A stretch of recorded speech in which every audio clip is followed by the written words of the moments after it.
ভর সন্ধ্যায় এসআইআর এর জন্য ভোট তুলে বাড়ি ফেরার পথে গলার হাড় ছিনতাই।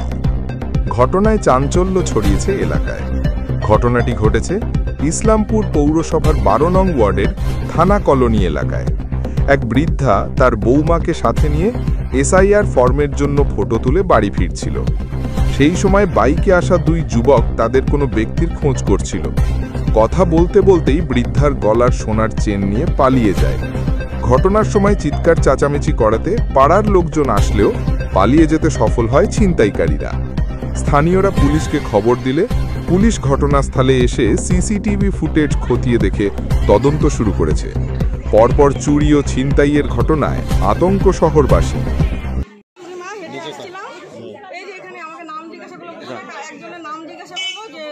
বাড়ি কোথায় আমি বললাম চিনি না, যায় এখান থেকে। ও এতটুকু আস্তে আস্তেই যে ওনার ইসের থেকে আমি বুঝতে পারিনি যে ওরা এমনি হয়তো আমি ভাবে যে নাম জিজ্ঞাসা করেছে, আর সেই যে টান দিয়ে নিয়ে চলে গেল। কয়জন ছিল বাইকে? দুজন। মুখ কি বাঁধা ছিল? না, মুখ বাঁধা ছিল না। চিনতে পারছেন কি? আমি এখন দেখলে চিনবো ওদেরকে। বাইকে ছিল? হ্যাঁ, দুজন, বেশি বাচ্চা ছেলে, বেশি বয়স না, এই 22-23 বছর হবে। আপনারা কোথায় যাচ্ছিলেন? আপনারা কোথায় যাচ্ছিলেন? কোথায় যাচ্ছিলেন? আমি বাড়ি যাচ্ছিলাম, ইসের থেকে ছবি তুলে আসছিলাম, বাড়ি যাচ্ছি। এই যে আমার বাড়ি। ওই এসআইআর ফটো তুলতে গেছিলেন? ফটো তুলেই আসছিলাম এসআইআর জন্য? হ্যাঁ হ্যাঁ। আপনি কে হবে যার চিন্তা? কত কি কি কিছু নিয়ে গেছে? হ্যাঁ, সোনার মালা ছিল। কত গ্রাম? 7 গ্রাম। কি নাম আপনার? পুলিশকে জানিয়েছেন? না, এখন ফোন করা হবে। আপনার নাম? রাস্তা দিয়ে হাঁটতে হাঁটতে আসলাম, একজনের বাড়ির কথা জিজ্ঞাসা করলো। বৌমা বললো কি আমি এই লোক চিনি না। এই করে হাঁটতে হাঁটতে দিকে চলতেছিলাম, আমি এই পাশে ছিলাম, বৌমা এই পাশে ছিল। আর ওরা ওইখানে একটু দাঁড়াই মানে পিছু নিল, ওইখানে ওরা এইখান থেকে আমরা হাঁটতে হাঁটতে পর্যন্ত আসছি। আর এমন করে ধাপা দিয়ে একেবারে এখান থেকে বাইকের উপরে থেকে নিয়ে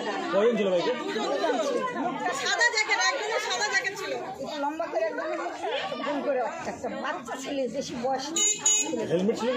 না না না, খালি মাথা। কি আপনি কি নিয়ে গেছেন? কিছু নিয়ে গেছেন? সোনার। হ্যাঁ। কত ভরের ছিল? কত ভর ছিল সোনার চেন? 7 গ্রাম। 7 গ্রাম। আপনার নাম? সুচিত্রা রায়। থানায় অভিযোগ করবেন? পুলিশ তো খবর দেয় যা ভাগ্যে যে কানটা ধরবে। উনি হচ্ছে আমার স্টাফের দাদা। তো উনার যে বলেছিলাম ওখানে দেখা হলো ওনার সঙ্গে, তো ছবি তুলে বাড়ি ফিরছিল।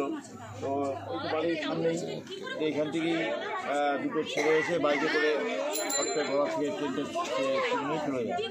তো সিসি ক্যামেরাটা দেখলে এখন ছেলে দুটোকে চেনা যাচ্ছে না, কিন্তু দেখা যাচ্ছে সবার জ্যাকেট করা, কিন্তু গাড়ির নম্বরও বোঝা যাচ্ছে না। স্ট্রিট লাইটের সামনে এখানে পুলিশকে জানিয়েছেন? পুলিশকে ফোন করা হয়েছে।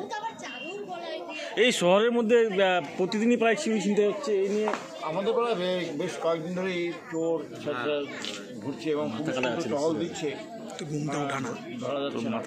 এই ছিনতাইগুলো যে হচ্ছে কারণ কি হইতে পারে? কারণ কি? কারণের জন্য নেশাগ্রস্ত ছেলে আর কি। আপনার নাম?